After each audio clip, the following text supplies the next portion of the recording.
नमस्कार. सगळ्याला आवडणारा असा खमंग ढोकळा आज आपण घरच्या घरी एकदम मार्केटसारखा करणार आहोत. एकदम हेल्दी, टेस्टी आणि भारी. मार्केटमध्ये तरी खूप सारी साखर वापरली जाते, पण आज आपण गूळ वापरून करणार आहोत. तर त्यासाठी अर्धी वाटी बेसन पीठ चाळून घ्यायचं आहे. त्याच्यामध्ये थोडीशी हळद, चवीनुसार मीठ टाकायचे. व्यवस्थित आपल्याला हे सगळं आता मिक्स करून घ्यायचं आहे. ह्याच्यामध्ये तुम्ही हिंग पण टाकू शकता. आता थोडं थोडं पाणी टाकून एका दिशेने आपल्याला ह्याला फिरवत राहायचे. दही किंवा ताकाचा पण वापर करू शकता. दही ताक ह्याला ह्याच्यामध्ये टाकून मिक्स करून तुम्ही 5 ते 10 मिनटं त्याला भिजत ठेवू शकता. तरी पण ढोकळा मस्त होतो. पण ज्याच्याकडे दही ताक नसतं ते पाण्यापासून पण बनवू शकतात. तर मी ते पाण्यापासून पण बनवून दाखवते. तर एका दिशेने आपल्याला हे सगळं असं फेटत राहायचं आहे. तर अशा प्रकारे आपलं बॅटर रेडी झाले. बघू शकता. आपण जे केकसाठी बॅटर बनतो तसं बनवायचं नाही, त्याच्यापेक्षा पातळच बनवायचं. जर तुम्ही जास्त घट बनवलं तर जाळी पडणार नाही, त्यासाठी आपलं पातळच बॅटर बनवायचे. आता ह्याच्यामध्ये 1 पाऊच मी इनो टाकले. थोडं चोरून 4 ते 5 थेंब पाणी टाकायचं आणि त्यानंतर एका दिशेने ह्याला परत 1 मिनटं चांगलं फेटत राहायचं. 1 मिनटं पण नाही, थोडं कमी. आणि मी बघू शकता आपलं जे बॅटर आहे मस्त डबल झाले, असं मस्त फुलले. आता ज्या भांड्यामध्ये तुम्हाला ढोकळा बेक करायचा आहे ते भांडं आपल्या जवळच ठेवायचं आहे.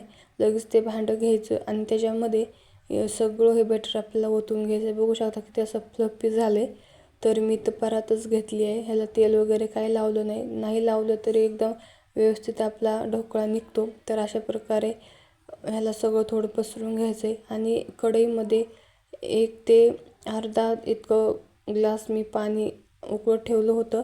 त्याला उकळी आली की स्टँड ठेवायचं आणि त्याच्यावरती ताट ठेवून झाकण ठेवून 10 ते 15 मिनटं चांगलं ह्याला बेक होऊ द्यायचं आहे. मध्ये अजिबात पण आपल्याला तवा काढायचा नाही, नाहीतर मध्ये जर काढला तर आपला जो ढोकळा आहे तो वर असा फुगला की लगेच खाली बसतो. त्यामुळे मध्ये चेक करायचं नाही 10 ते 15 मिनटांनीच.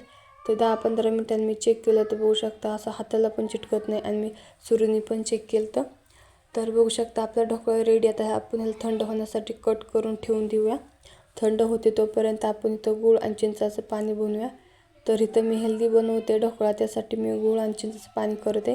तर 1 कप मी इथं चिंच भिजत घातली होती. 10 ते 15 मिनटंच लागतात. आणि नाही भिजत घातले, डायरेक्ट तुम्ही तशी चिंच टाकली तरी पण चालेल. तर इथं गूळ, चिंच टाकली, थोडंसं तिखट, जिरं, मीठ टाकून ह्याला कमीत कमी 5 ते 7 मिनटं कमी गॅसवरती उकळून द्यायचं आहे. जर 1 ग्लास पाणी असेल तर अर्धा ग्लास पाणी होईपर्यंत उकळायचं आहे. पाणी उकळलं, आता थोडं थंड झालं. आता आपण ह्याला चाळून घेऊया. चाळून घेतलं, आता ह्याला साईडला ठेवून देऊया. आता आपण तडका तयार करूया. जिरं, मोहरी, तेल टाकून व्यवस्थित ह्याला नगभर तेल टाकले. थोडं 1-2 थेंब तेल. तुम्ही तुपाचा वापर करू शकता. थोडंसं पाणी टाकायचं आणि त्याला मिक्स करून आपल्या ह्या ढोकळ्यावरती टाकून द्यायचं आहे.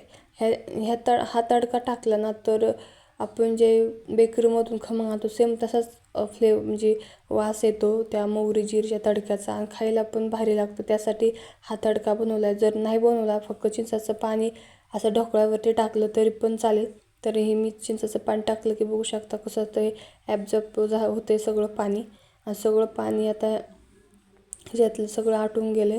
तर बघू शकता हा ढोकळा आपला मस्त असा रेडी झाला आहे. मस्त आतमध्येपर्यंत त्याचं पाणी गेले. आणि ह्याला 4 ते 5 मिनटं असंच ठेवून द्यायचं. तर बघू शकता 4 ते 5 मिनटांनी मस्त आपला असा खमंग रेडी ढोकळा झाला आहे.